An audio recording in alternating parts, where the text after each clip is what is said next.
Good morning. I'm Matthew Simpson. So I'm intensive care and extended care trained. We'll get into that a little bit later on. There is a disclaimer for this presentation. It's a body of academic work, and the views, opinions, recommendations are of me and the researcher, and they should not be taken as an implied promise, guarantee, implication by or from the service or any of its officers, directors, employees, affiliates, or other agents. Okay, New South Wales Ambulance is the sole paramedic service that operates in New South Wales for the 000 system or 911 system. The population size that we serve is 7.4 million, and we cover an area of 800,642 square kilometres. That comparisons to about 310,000 square miles. The UK would fit into the area over six times, and Texas would be 15 times larger than it currently is. The majority of the service are provided by, in terms of New South Wales Ambulance, are internal between paramedics all the way through to flight services and some rescue roles.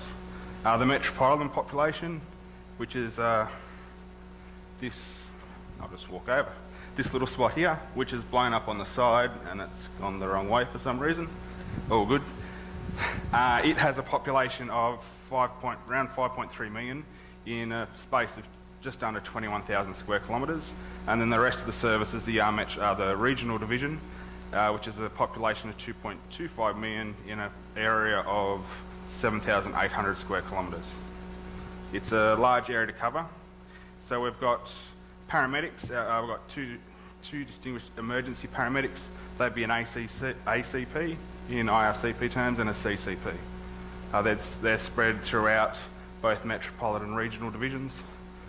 Then in addition to that, internally we have aeromedical retrieval services. They're both fixed and rotary wing, all crewed by paramedics and doctors. And then on the fixed wing we have flight nurses, which are employed by the service. We have rapid responders, counter disaster teams, rescue, snow, specialty casualty access teams, and in amongst all that we have extended care paramedics as well. So what we did was we found out that we have two models of community paramedicine, trying to fit them into the IRCP guidelines. So the low acuity paramedics, every paramedic is trained in low acuity pathways. This gives any paramedic who's on the road who responds to a case the ability to say to a patient, you can be non-transported, so we're going to assess, treat and refer you. Every paramedic in New South Wales is trained to do that.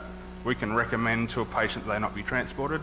During the study we studied with 1,000, and through that period it went up to the full workforce.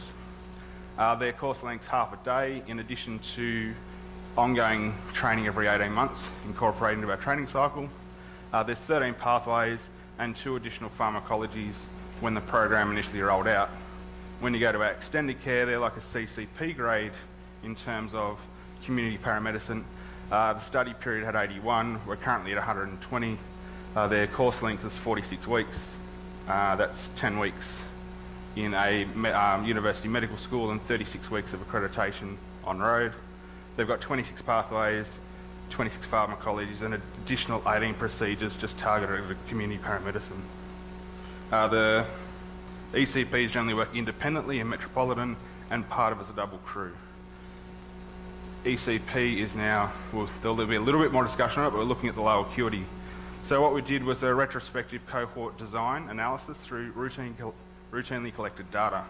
We just heard how interesting data is from our last presenter. So the inclusion criteria was you had to be greater than or equal to 16. That's because there are a few pathways that do go below that allow us to recommend non-transport, but it was a cut-off for the study to make it the data more easily analysed, and it was between March 2011 and 2012. And basically the patient had a paramedic respond and made patient contact. So we cut out all the cases where we've responded and never made contact. We merged computer-aided dispatch data, electronic medical records and paper-based healthcare records. We got all that data and put it into one data set for the analysis. So the total cases in the data set for this study was just under 567,000 cases, which is important when I discuss p-values later on. If you have a large data set, a p-value in a research process less than 0.05 is very good. Basically, that's your, anything under that's good. And if you have a large data set, you can get these very easily. So we use SAS as our program to analyse the data. So what did we find? So in regional New South Wales, we found that the rural population, so greater than 65, had a higher prevalence. For all patients non-transported from paramedic response, priority 1 and 2 is basically hot and cold, lights and sirens, no lights and sirens. So non-transported patients across that we made patient contact with, 16.8% of all our patients from that 500 plus thousand workload, so 95,000, close to 96,000 patients. Rural areas had a higher proportion of non-transport, which we found interesting, because when I went into this study, I actually thought it'd be the other way, because generally in rural areas you have less referral services and networks. We did achieve statistical significance. However, we had a p-value of 0.0001, which is actually really good. However, when you converted that back to clinical significance, it had no clinical significance. It amounted to 8 cases per station per year, which isn't a lot when you've got 4 paramedics as a minimum on a station and up to 50. So you're looking at 2 cases.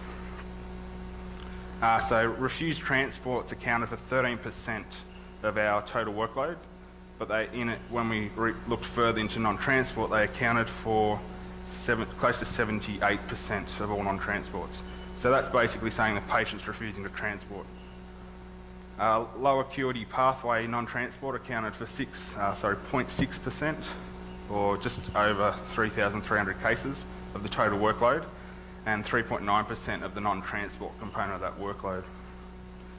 Low acuity conditions that presented to us accounted for 19% of our work. So basically on a clinical document, they had a listed low acuity pathway that the paramedic recorded. The conditions where we're non-transported, head injuries had a non-transport rate of 8.4% at the bottom end of the scale, where basic capsicum spray contamination had a non-transport rate of 88%. Patients presenting with multiple low acuity pathway conditions, we had 13,786 conditions recorded for 13,500 patients. So we're starting to see that chronic and multiple health complaints presenting to the paramedics. When we actually broke it down further, our extended care paramedics were transporting on average 46 patients, non-transporting 46 patients for every 1 patient non-transported by low acuity pathway paramedics. And then we found no temporal trends. So as we trained more, we didn't see the non-transport rate go up in reference to documentation and disposition given to the patient. I hope that's clear. So in any study that you do will have some weaknesses and limitations. So limitations with the study design that we looked at, it was a retrospective analysis of routine collected data. This basically brings inherent weaknesses with clinical record keeping. And it's a crude analysis, so we didn't actually adjust for age or sex. It was simply a descriptive study of what was happening. We didn't identify the clinical level of the paramedic on the case. So there could be some cases in there that we didn't have a qualified paramedic. It's a very rare occurrence, but if a qualified paramedic doesn't attend to a patient, they can't recommend a non-transport pathway, as it's not in their current skill set. We didn't research the outcomes of what happened to the non-transported patients. That wasn't in the guise of the study. So we can't actually say, is it safe to non-transport, and which method of non-transport is the safest option. Low frequency pathways to include gastroenteritis, epistaxis, palliative care and dental problems. These had presentations rate below, a recorded presentation rate below 5 during the study period. So basically we can't make any assumptions on those pathways because there's not enough data to actually look at it and find out what's happening to those patients.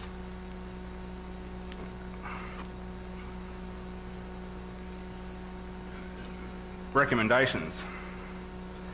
Okay, so basically the recommendations, going back to the disclaimer, these are my recommendations in part once we've assessed the data.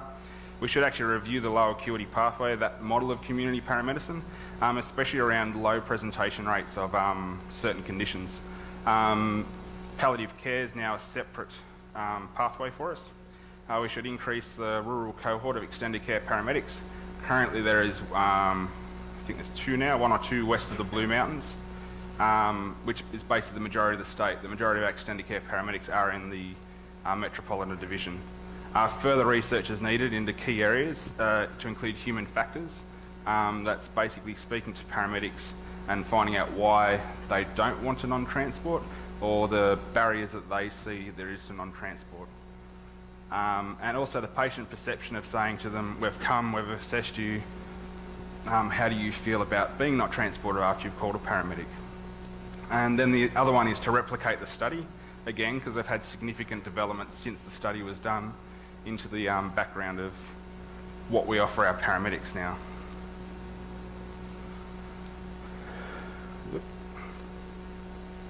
Using two buttons. So LAP evolution, low acuity pathway, which is community paramedicine. I probably apologise for putting LAP on the slide. So it's in a constant state. So we plan, do, study, act, and we constantly go around. So since we've developed it, what we've brought in is the fine tuning of it. So New South Wales has looked at this and gone, how can we better provide services and networks to our paramedics to allow them to non-transport? So what we've brought in is see, treat and do not transport. That's basically the colloquial terms of all our pathways and programs we offer to paramedics. So in addition to low acuity patient referral by the paramedic, we do it to alternate destinations, so GP clinics, non-ED departments. We have a defined palliative care and end-of-life program and team who actually allow the clinical scope of practice, as we saw some earlier presentations, to be to that patient. Then it authorises any paramedic who turns up. There is a patient care plan sitting there and we can go out of our scope of practice because it's an agreed thing. Aged care, there's a Paramedic Connect program. We have frequent user management. That's identified off CAD and also off the paramedics. So either can report to the frequent user management group. Our CAD system tells us years, weeks and years, months and the week, the actual presentation rate to that address. And we've also got initiatives with that residential aged care. We've also got, we're focused on improving the integration between paramedics, the patient into other areas. So we're teaming up with other health, social service providers, primary healthcare networks and non-government organisations across local health districts to better resource paramedics to deliver that care. So in 2015 we signed a memorandum of understanding with both the National Home Doctor Service and the Australian Locum Service. What this provides is a paramedic turns up, they go, okay, it's late in the day, we need a doctor. You actually ring them up and refer the patient to the GP, and the GP is a mobile GP. They come out and see the patient at their home, and it's all bulk billed under Medicare. That service is only non-operational between 12 midnight and 12 midday on Saturday. So public holidays, Sundays, and all the rest of the week we have that option. The barriers to making referrals are patients will have exclusions to being able to basically say to them, you shouldn't be non-transported. Whether or not they accept the non-transport. However, recently, paramedics have been given the right to say you do not need to go to an emergency department. Where else would you like to go? They've actually been given the right to basically initiate a refusal of transport to an emergency department. That's within a very big clinical framework to get to that decision. Some paramedics feel unsupported when they actually make the decision not to transport, the what if factor. And then patients have declined and I said they meet the exclusion criteria. So that's where we're at, constantly improving. Our model is what I would refer to as a reactive model.